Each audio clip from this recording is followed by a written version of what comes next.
একজন সাহাবী যিনি শর্টকাট না নিয়ে পরিশ্রমের মাধ্যমে তার ক্যারিয়ার গড়েছিলেন তিনি হলেন আবু হুরাইরা রাদিয়াল্লাহু তাআলা আনহু। তিনি ইসলামের একজন প্রসিদ্ধ সাহাবী যিনি অসংখ্য হাদিস বর্ণনা করেছেন।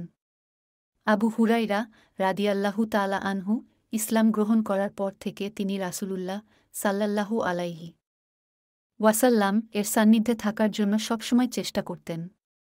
তার লক্ষ্য ছিল রাসূলুল্লাহ সাল্লাল্লাহু আলাইহি ওয়াসাল্লাম এর থেকে জ্ঞান অর্জন করা এবং সেই জ্ঞানকে সংরক্ষণ করা। এজন্য তিনি প্রচুর পরিশ্রম করেছেন এবং সবসময় রাসূলুল্লাহ সাল্লাল্লাহু আলাইহি ওয়াসাল্লাম এর সাথে থাকতেন।